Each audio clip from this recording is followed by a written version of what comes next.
everyone, welcome to English Literature Notes. So, today we are going to discuss what is poetry, its meaning and varieties. So, आज हम लोग ये जानेंगे कि poetry होता क्या है और इसके कितने कितने प्रकार होते हैं. ये वीडियो थोड़ा लंबा हो सकता है बट आज आपके सारे डाउट्स क्लियर हो जाएंगे कि और पोइट्री के क्या क्या टाइप होते हैं. So let's start. First, poetry is a form of literary art that uses aesthetic and rhythmic qualities of language such as sound symbolism, meter. It uses figurative language and carefully crafted words to invoke a reader's imagination and emotions. So poetry मतलब क्या हुआ? एक poetry कैसे different होता है एक pros से. आप लोग देखते होंगे कि आप लोग को सॉन्ग बहुत जल्दी याद आ जाता है बट एक पूरा कहानी हो वो जल्दी याद नहीं होता है. क्यों ऐसा होता है? क्योंकि पोइट्री में एक ऐसा क्वालिटी होता है जिससे वो एक रिदम क्रिएट करता है, एक म्यूजिक साउंड करता है वो. और इसी के कारण जो उसमें लास्ट लाइन में हम देखते हैं कि हर एक लाइन एक दूसरे से मैच कर रहा है, जिससे वो आपको ज़्यादा इंटरेस्टिंग लगता है और आपको जल्दी याद हो जाता है. सो यही क्वालिटीज़ है पोइट्री का जो इसको डिफरेंट बनाता है प्रोज से. और इससे क्या होता है, रीडर के माइंड में इमेजिनेशन क्रिएट होता है, उनका इमोशंस क्रिएट होता है. जैसे कि आप सॉन्ग सुनते होंगे तो आपको ऐसा फील होता होगा जैसे कि ये मेरे लाइफ से रिलेट कर रहा हो. तो same poetry in same way they invoke emotions in readers mind. So what is the purpose of poetry? It's purpose to express emotions, thought, ideas. ये हम लोग को अंदर से एकदम फीलिंग क्रिएट करते हैं जिसमें हम लोग को ये सुनने में और पढ़ने में ज़्यादा इंटरेस्टिंग लगता है as compare to prose. Poetry seek to invoke emotions, response, offer a deeper understanding of human condition and create a shared sense of beauty और truth. जैसे कि अभी हम आपको समझा रहे हैं, अगर हम इसी जगह एक आपको डायलॉग में समझाने लगे तो ये आपको लगेगा कि नहीं ये ज़्यादा मज़ेदार हो रहा है. तो ये क्या होता है, ये होता है हमारे ह्यूमन का माइंड कि उसको एक ब्यूटीफाइड फॉर्म में अगर हम किसी चीज़ को पेश करें तो वो हमको ज़्यादा इंटरेस्टिंग लगता है. सो पोइट्री यही है. अब इसके कैरेक्टरिस्टिक्स जाने तो पहले होता है इमेजरी. जो पोइट्री होता है उसमें ऐसे ऐसे लैंग्वेज का यूज होता है जिससे हमारे माइंड में एक पिक्चर क्रिएट होने लगता है. जैसे कि आप एक कोई सॉन्ग सुन रहे हो, अब वो सॉन्ग को आप फील कर रहे हैं तो आपको लगेगा कि वो सेम थिंग जो हो रहा है सॉन्ग में वो मेरे साथ हो रहा है. तो ये पोइट्री आपको ऑफर करता है कि वो आपको इमेज क्रिएट करके दे एक. सेकेंड है रिदम एंड मीटर. तो क्या होता है, पोइट्री में रिदम और मीटर का यूज किया जाता है. इट मीन्स ये द दम का साउंड क्रिएट करता है. जैसे कि आप कोई लाइन्स बोल रहे हैं, जैसे कि लिखा हो poetry often has a musical quality. तो poetry often has a musical, इस तरह का एक साउंड क्रिएट करता है एक लाइन के अंदर ही, जिसको हम लोग रिदम कहते हैं. ये स्ट्रेस्ड और अनस्ट्रेस्ड लेवल से साउंड होता है. और नेक्स्ट है राइम का. तो राइम क्या होता है, जब लाइन्स एक लाइन जो एंडिंग हो रहा है वो दूसरी लाइन से मैच कर रहा हो, साउंड उसका राइमिंग वर्ड तो आप लोग पढ़े ही होंगे. तो वो राइमिंग वर्ड जो रहे तो वो राइम क्रिएट करता है जिससे कि वो और ज़्यादा सुनने में इंटरेस्टिंग लगे. Rhymes create a pleasing sound effect and help to unify a poem. So next देखते हैं हम लोग what is the varieties of poetry. So first is lyric poetry. Lyric poetry is formal type of poetry which expresses personal emotion and feeling, typically spoken in first person. देखिए ये पहला type है poetry का, इसमें हम लोग देखते हैं कि इंसान अपना फीलिंग को एक्सप्रेस कर रहा है. ये फर्स्ट पर्सन लिखा जाता है, मतलब हम अपने बारे में कुछ बता रहे हैं तो वो लिख रहे हैं. और इसका कैरेक्टरिस्टिक देखें तो ये शॉर्ट एंड कंसाइज होता है, शॉर्ट फॉर्म में लिखा रहता है. इसमें फोकस किया जाता है मूवमेंट पे, फीलिंग्स पे और आइडियाज़ पे. इसको लंबे नहीं खींचेंगे, शॉर्ट में हम लोग इसको कंप्लीट करने की कोशिश करते हैं. सब्जेक्टिविटी होता है. देखिए सब्जेक्टिविटी और ऑब्जेक्टिविटी दो चीज़ें होता है. ऑब्जेक्टिविटी में क्या हुआ कि हम अपना पर्सनल थॉट नहीं दे सकते हैं. वहीं सब्जेक्टिविटी क्या होता है, हम अपना पर्सनल थॉट, अपना फीलिंग्स, अपना इमोशंस को जाहिर कर सकते हैं. किसमें? लिरिक पोइट्री में. और इसमें और एक क्वालिटी होता है म्यूजिकलिटी का, जो कि इनका मेन क्वालिटी हम लोग समझ सकते हैं. There is a strong musical element with a emphasize on sound and rhythm. Next है सिंगल स्पीकर. इसमें एक ही स्पीकर रहेंगे. पोइट्री जो कि अपने बारे में अपना कहानी को सुना रहे हैं, अपना कविता को सुना रहे हैं. जैसे कि हम एग्जांपल ले सकते हैं हमारे लिटरेचर से ही. Famous example include work of Emily Dickinson, John Keats and Sylvia Plath. अगर आप इनका वर्क पढ़े होंगे, इनका पोइट्री पढ़े होंगे, तो आप समझ सकते हैं लिरिक पोइट्री होता क्या है। इट मीन्स जब राइटर अपना पर्सनल फीलिंग को अपने पोइट्री के फॉर्म में रीडर को बता रहा है तो वो एक लिरिक पोइट्री होता है। सो अब हम देखते हैं नेक्स्ट टाइप क्या है, ode. An ode is a type of lyrical stanza. It is an elaborate poem often written in praise of an event, person और थिंग। देखिए आप बोलेंगे कि ये भी तो लिरिकल स्टैंजा है, बट इसमें वैसा नहीं है कि हम अपना पर्सनल फीलिंग ला रहे हैं। इसमें क्या है कि हम एक किसी चीज़ को प्राइज कर रहे हैं, किसी का तारीफ़ में अगर हम कुछ लिख रहे हैं, कुछ वो तारीफ़ इंसान का हो सकता है, कोई चीज़ का हो सकता है, या कोई घटना का हो सकता है। उस चीज़ के तारीफ़ में अगर हम अपना एक पोएम लिख रहे हैं, एक ओड तैयार कर रहे हैं, तो उसको ओड कहते हैं। और इसके कैरेक्टरिस्टिक्स क्या है, स्ट्रक्चर इसका। Traditionally ode have a formal structure with stanza of equal length and a specific rhyme scheme. इसमें राइम स्कीम दिखा जाता है, जैसे कि पहला लाइन है तो वो दूसरा लाइन से मैच करा तो ए होगा, और पहला लाइन अगर तीसरा लाइन से मैच करा तो ए होगा, और दूसरा लाइन चौथा लाइन से करा मैच तो बी होगा। आगे हम समझेंगे इसे। तो ये एक राइम स्कीम को फॉलो करता है, जो कि लास्ट वाला स्टैंजा एक दूसरे को मैच कर रहा हो। नेक्स्ट है tone. They often have a serious and dignified tone with elevated language. तो इसका टोन जो थोड़ा होता है, थोड़ा सीरियस होता है। ये थोड़ा हंसी मजाक वाला पोएम नहीं, ये सीरियस मोमेंट का पोएम है, क्योंकि इसको तारीफ में लिख रहे हैं। तो ये एक सिंपल एंड डिग्निफाइड, एक अच्छा सा लैंग्वेज का यूज करके, भव्य लैंग्वेज का यूज करके थोड़ा लिख रहे हैं हम लोग। सब्जेक्ट मटेरियल क्या होता है इसका, तो odes can cover very subject from nature to abstract concept to people. तो ये कुछ भी चीज़ को लिख सकता है, किसी भी बारे में और लिख सकते हैं। जैसे हम बताएं कि इंसान की तारीफ में, कुछ इवेंट की तारीफ में, नेचर की तारीफ में, किसी की तारीफ में लिख सकते हैं। जैसे कि हम लोग एग्जांपल आगे देखेंगे कि ode on a Grecian urn John Keats का लिखा हुआ है। Ode to the west wind PB Shelley का लिखा हुआ है। तो वेस्ट विंड के तारीफ में पीबी शैली ने पूरा कहानी लिख दिया कि वेस्ट विंड, हवा जो है वेस्ट कैसे आ रहा है, उसके तारीफ में पूरा पोएम है ये। तो अब ये एड्रेस किसे करता है, तो it open with the address of something और समवन। मतलब ये किसी को बोल के किसी के बारे में लिखा जा रहा है, हम अपने मन के बारे नहीं लिख सकते हैं इसे। जैसे वेस्ट विंड के बारे में, तो ये वेस्ट विंड को एड्रेस कर रहे हैं हम पोएम को। नेक्स्ट है style. It has a lofty and grand style. तो ये थोड़ा भव्य होता है, थोड़ा सा अच्छा लैंग्वेज, सफोकेटेड लैंग्वेज का यूज किया जाता है इसमें। It open with the address to someone and its middle part develop a sense of grief and end with some sort of conclusion. तो ये 3 तरह का इसमें पार्ट होता है, अगर इसको पूरा बांट दे तो। पहले स्टार्ट होता है किसी को एड्रेस करके, किसी के बारे में हम बोल रहे हैं, किसी के बारे में बोलना शुरू किए, फिर थोड़ा सा अपना दुख प्रकट कर रहे हैं उसके बारे में, तो भी अपना मन में इच्छा है वो प्रकट कर रहे हैं। फिर लास्ट में कंसोलेशन हो रहा है कि हाँ चलो ठीक है, ये बस ऐसे ही ओड का आपका एंड हो जाता है। नेक्स्ट है सोनेट। सोनेट हमेशा 14 लाइन का होता है। इतना लड़ आप लोग को याद कर लेना है कि हमेशा सोनेट 14 लाइन का स्टैंजा ही होता है, 14 लाइन का पोम होता है।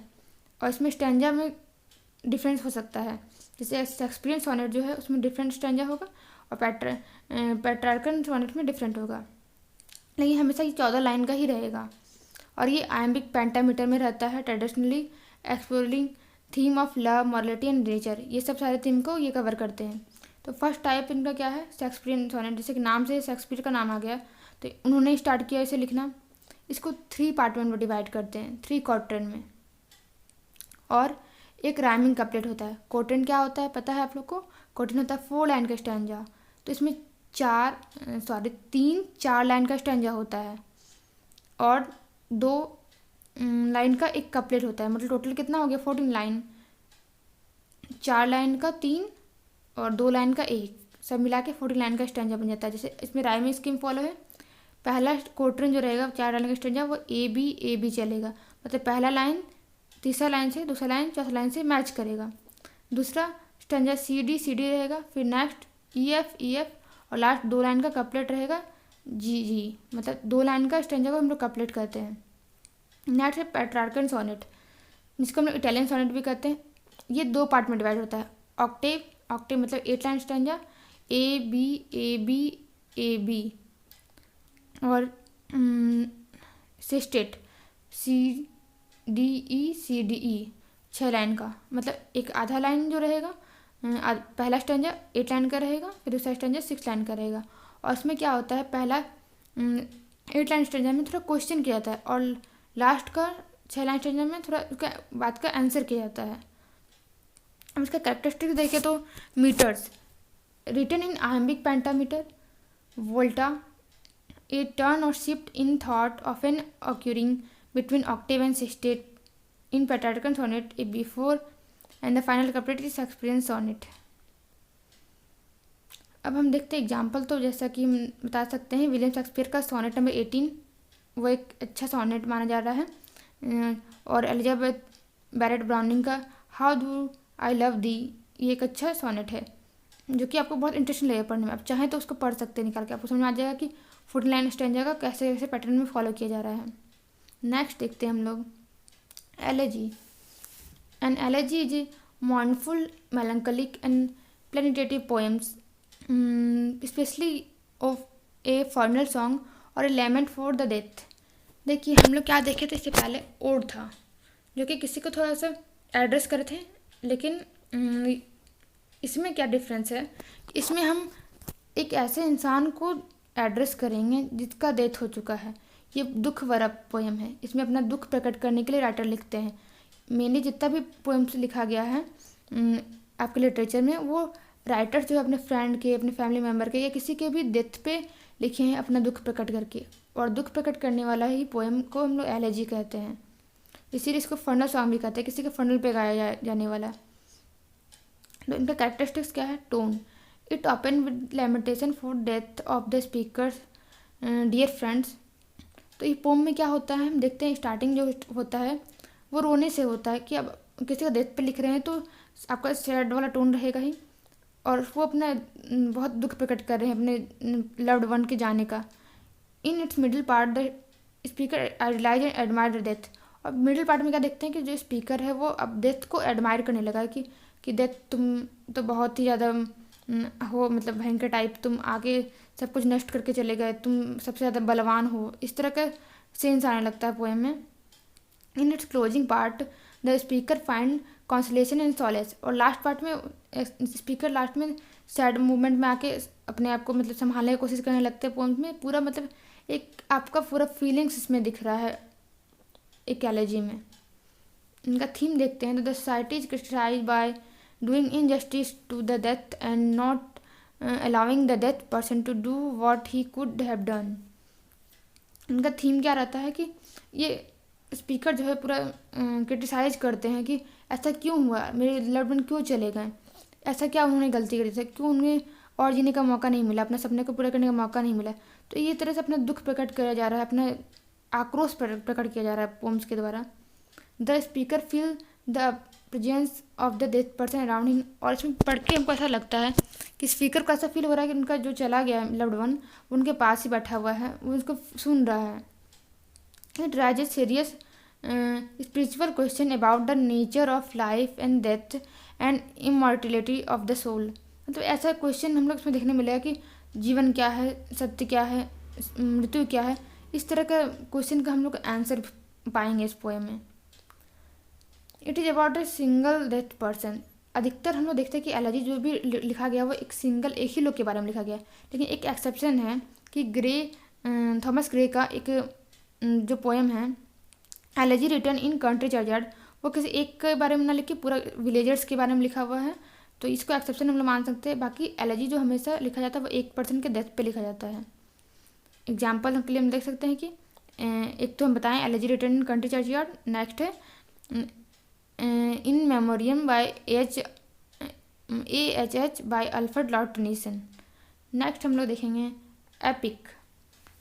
एपिक मतलब महाकाव्य। तो आप समझ सकते हैं कि इसका होगा क्या, तो एक लॉन्ग नैरेटिव पोएम्स होगा, often written about a hero and heroic deeds combining legends, history and moral lessons. तो ये हमेशा एक बड़ा सा लिखा रहेगा, इसका लेंथ रहेगा उसका बहुत बड़ा रहेगा, और हमेशा ये हीरो के बारे में रहेगा, कोई भी चीज़ का इनमें पॉजिटिव एंड होगा और थोड़ा हीरोइक डीड्स दिखाया जाएगा। अब इनके कैरेक्टरिस्टिक्स देखें तो लेंथ एंड स्कोप्स, इनका लंबा लेंथ रहेगा, हमेशा मोटा। महाकाव्य से हम लोग अपने पढ़े हैं कि महाकाव्य क्या होता है, तो रामायण महाभारत जो हमारे हिस्ट्री में है वो वैसा ही, अगर उसको एग्जाम्पल सेट करके देखें तो समझ में आ जाएगा एपिक होते क्या हैं। तो ये बहुत लंबा रहेगा। हीरोइक कैरेक्टर रहेगा इसमें। They centre around a heroic figure which action affect the faith of nation और पीपल। मतलब एक जैसे कि हम रामायण का एग्जाम्पल ले तो राम भगवान हमारे जो है एक हीरोइक कैरेक्टर है, उन पर ही पूरा कहानी चल रहा है। तो वैसा ही उनका ही सारा हीरोइक डेट जो भी उन्होंने महान काम किए हैं वो सबको बताया गया है। वैसे ही चलता है एपिक पोएम। इनका टोन हमेशा सीरियस रहता है। The tone is a grand and serious with formal diction. और उसमें जो लैंग्वेज का यूज किया जाता है वो बहुत शालीन भरत लैंग्वेज होता है और भव्य लैंग्वेज होता है। माइटी बैटल, और हमेशा देखेंगे कि एक एपिक में बैटल जरूर होगा, लड़ाई जरूर होगा। और लड़ाई किसके बीच होगा? अच्छाई और बुराई के बीच, और हमेशा अच्छाई का जीत होगा। सुपर नेचुरल एलिमेंट्स में यूज होगा, ऐसे एलिमेंट्स जिसे हम पे विश्वास करना मुश्किल है, थोड़ा सा चमत्कार दिखाया जाएगा। Theme glorification of justice and peace, मतलब सच्चाई का जीत होगा, ऐसा थीम हमेशा रहेगा। Structure invocation of muse in beginning, starting में दिखाया कि थोड़ा सा मतलब इन्वोकेशन किया जा रहा है, भगवान को याद किया जा रहा है। भगवान को याद करते हुए पूरा आपका महाकाव्य का शुरुआत हो रहा है। स्पीच इसमें लॉन्ग रहेंगे, एकदम आएंगे आपके जो लीडर है, मेन हीरो जो रहे, आके अपने बताएंगे कि अपने क्या आपको करना चाहिए। आपको एक तरह से मॉरल लेसन मिलेगा इससे। अब हम इंग्लिश लिटरेचर का एग्जाम्पल लें तो होमर्स का इलियाड हो गया, ओडेसी हो गया, वर्जिल का एनीड हो गया, पैराडाइज लॉस्ट हो गया जॉन मिल्टन का। ये सारे एपिक्स के एग्जाम्पल हैं। नेक्स्ट हम लोग देखेंगे मॉक एपिक। देखिए नाम तो वैसे ही बस मॉक लगा दिए, और मॉक लगा दिए मतलब सटायर होगा या मजाक किया जाएगा। पूरा एपिक का जो रूल्स होता है उसको रूल्स को तोड़ के ये डिफरेंट टाइप चलेगा। तो इसमें सटायर का यूज करेंगे हम लोग, और रेडिकुलस लैंग्वेज का यूज करेंगे, थोड़ा हंसी मजाक का रहेगा। इसमें क्या है, पूरा महाकाव्य जो कि एक सीरियस टोन था, इसमें सारा टोन को ये कॉमेडी बना दिया जाएगा। Parody it mimics the structure and style of traditional epic to exaggerate and satirise. मतलब स्टाइल तो वो हम सेम फॉलो करेंगे, लॉन्ग रहेगा ये भी, बट इसमें जो आपका सब्जेक्ट मैटर रहेगा वो कैजुअल रहेगा, छोटा सा बात को बढ़ा चढ़ा के बताया जाएगा। और जैसे लगेगा क्या हो गया, जैसे कि हम एग्जांपल देखें तो the rape of the log by Alexander pope. इसमें ऐसा दिखाया गया है कि एक जिसमें मेन हीरोइन रहती है उसका लॉक मतलब चोटी काट दिया जाता है, उस पर ही पूरा महाकाव्य हो गया कि कैसे काट दिया, क्या हो गया। तो एक छोटा सा टॉपिक को एक बड़ा करके दिखाना है, ही मॉक एपिक है। नेक्स्ट हम लोग देखते हैं बैलेट। तो बैलेट क्या होता है? A ballad is a narrative poems that tells a story often set to music. It originate in oral tradition and was pass down through generation.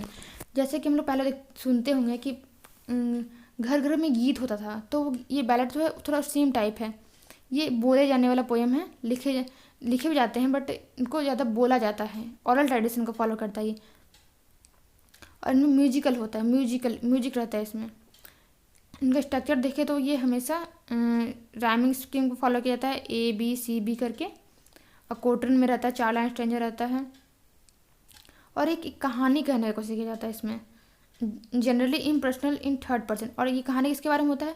हम ना ही मेरे बारे में ना ही आपके बारे में, ये थर्ड पर्सन का कहानी कहने की कोशिश करेगा। ये रिफाइंस रिपीटेशन ऑफ लाइन और stanza is common adding to the musicality and helping with memorization. और ये इसे बताएं कि सुनाने वाला पोएम है। इसमें क्या होता है कि लास्ट लाइन जो है वो हमेशा मैच करता है। जैसे सॉन्ग हम एंड करते हैं तो एक लाइन बार बार आता है ना, हर एक स्टेंजा में एक ही लाइन आ रहा है, तो वो सेम क्वालिटीज होता है इसमें। Theme they often deals with folk theme, love, tragedy, adventure, इस तरह का थीम रहेगा। जैसे the rhyme of ancient mariner, हम एक एग्जाम्पल देख सकते हैं, एस्ट्री कॉलेज का लिखा हुआ है, वो एक अच्छा बैलेट है। नेक्स्ट है ड्रामेटिक मोनोलॉग। तो एक dramatic monologue is a type of poem in which single character speak to a silent audience. मतलब एक जो कैरेक्टर है वो बात कर रहा है और वो ऑडियंस से डायरेक्टली बात कर रहा है, जो ऑडियंस को कोई रिप्लाई नहीं कर रहा है, और वो अपना फीलिंग्स एंड थॉट को एक्सप्रेस करने की कोशिश कर रहा है इसमें। कैरेक्टरिस्टिक्स देखिए तो इनका वॉइस जो रहेगा सिंगल स्पीकर रहेगा, एक लोग बोला जाएगा पोएम को पूरा, और पर्सोना रहेगा इनका speak to someone who remain silent throughout the poems. मतलब पूरे स्पीकर्स को वो डायरेक्टली आके कह रहा है लेकिन स्पीकर कुछ आंसर नहीं कर रहा है। और रेलिवेशन द स्पीकर रिवेल की aspect of their character and situation और फिर अनइंटेंशनली, मतलब वो कहने के चाह नहीं रहा है बट धीरे धीरे वो अपना सारा प्रॉब्लम्स आके स्पीकर को बता रहा है। Tension there is usually an underlying tension in conflict either internal and external. और में थोड़ा टेंशन टाइप का क्रिएट होगा कि कहें या ना कहें, और वो धीरे धीरे अपने प्रॉब्लम्स को डायरेक्टली स्पीकर्स को, ऑडियंस को कहना शुरू कर देगा।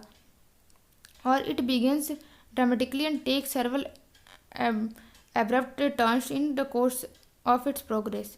जैसे कि हम एग्जांपल ले तो my last duchess Robert Browning का एक ड्रामेटिक मोनोलॉग है, जिसमें स्पीकर अपना बात को ऑडियंस के सामने पेश कर रहे हैं, जो कि ऑडियंस जो है वो साइलेंट है, उससे कोई भी हम लोग का रिप्लाई नहीं आ रहा है। सो अब हम बढ़ते हैं आगे। Verse drama.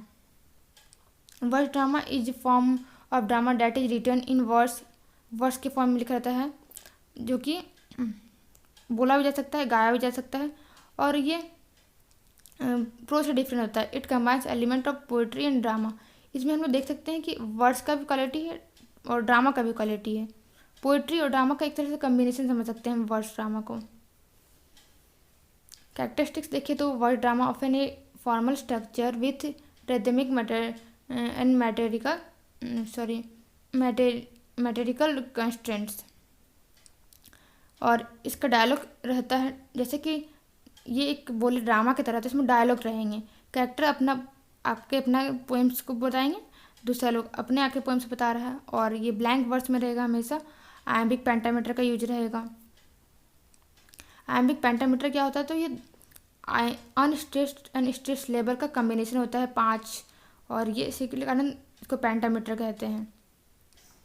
Theme deals with significant theme like politics, philosophy, human nature. हम लोग एग्जांपल ले सकते हैं हैमलेट का, मैकबेथ का, ए समवन नाइट ड्रीम्स का, जो कि ड्रामा है, और इसको वर्स ड्रामा इसलिए करते हैं क्योंकि ये पोइट्री के फॉर्म में लिखा गया ड्रामा है। So, in conclusion, we can say that poetry in its many forms capture the depth of human emotion, thought, and experience. Each variety, either it is the interpreted lyric or the grand epic or the emotive elegy, all are the quality of different kind, and they all are very interesting in their way. So, if you like the video, please subscribe and like the channel and share to your English honors friends so they can also be benefited. Thanks for watching.